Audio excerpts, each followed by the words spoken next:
Kirk Watson said if it was a contest of legs, he would not win. And that's fair because Leslie had some great legs.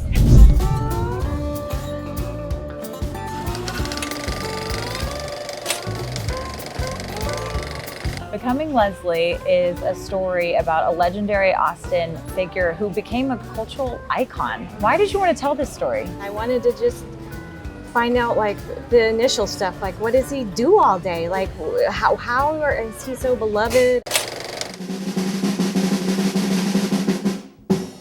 Hey folks, how y'all doing? Who is Albert Leslie Cochran? Well, first he would say it's just Leslie. You're right. He's a cross-dressing vagabond from Florida that landed in Austin and began a love affair with Austin. And they loved him. But he was polarizing too. There was this beard and there was this smiling character, and I thought, good Lord of mercy.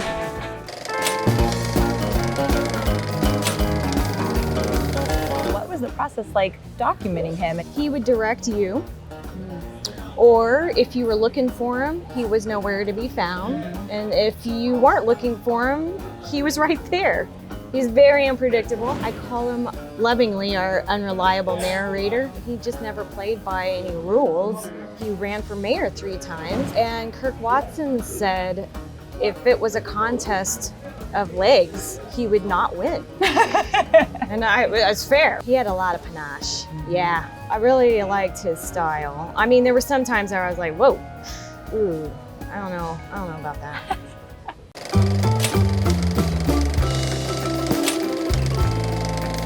By a lot of people's standards, Leslie was living a life that would be very, very challenging. Do you think Leslie was happy? When I saw some of Ruby's footage of him in his shed, I remember thinking, oh my God, I feel so sorry for him. And then as I kept watching it, I just thought, oh my God, no, this is his element. He's happy. And that message that you can create happiness wherever you are, That's right. That it's in your power. Yeah. What did you learn about yourself in the process? To let some things go, things that I can't control. And then I learned to not have to control everything, especially when you're trying to follow him in a thong.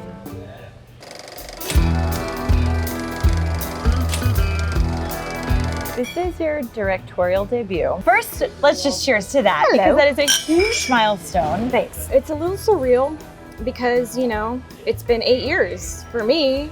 It's been 14 years for Ruby. I can't wait for it to play other places and see if it resonates with people in their city.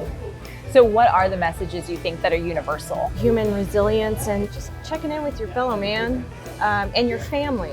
I found I had some relatability with him, and I wasn't expecting that. Yeah. He likes to do crossword puzzles, just like me. He likes to find humor in everything, just like me. He's struggling, just like me. So I hope people take away some empathy. Yeah. It's in human nature to judge.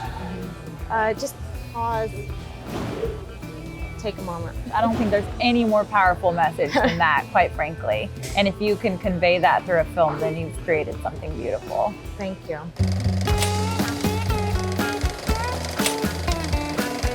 There is a whole generation of people moving to Austin who are here who don't know who Leslie is. And if you use that name conversationally, they wouldn't know what you were talking about. Right. What do you think about that? I just think that if you're going to stay anywhere for a significant amount of time, you might take a look at why your city is the way it is, and you'll stumble upon Leslie. So what impact did Leslie have on the Austin we know today? Relentless, creative quality, and we have to remember that. Growth is inevitable, right? Yes. So our job is to grow responsibly and make sure we preserve this character of Austin. That is what drew people here in the first place.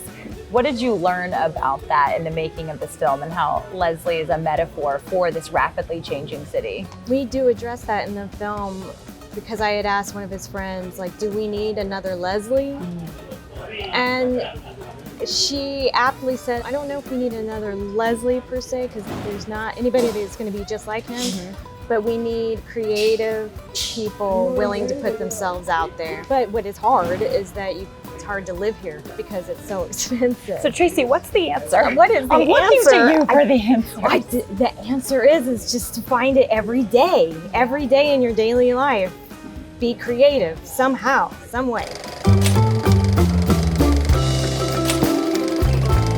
How did Leslie's passing affect the making of your film? It did take us off guard, and just had to really rework the story in a way that made you leave the theater not feeling completely saddened. But we did take some time off after that. What do you think Leslie would say about your film if he watched it? Man, I think he would say that it's real, but I think he would also say, I like that part in the beginning when I'm on stage in Momo's and I'm showing my butt. I think he would like really love those moments where you can't help but engage with them. Yeah. And there's something about when you see people just being themselves, you feel empowered to be yourself. That's right. I would say that's his legacy. To people who knew him, or even now who don't know him but don't realize that's what they're benefiting from. Congratulations to you. This has been such a joy to sit with you. Thank you. Cheers. Thank you. Cheers.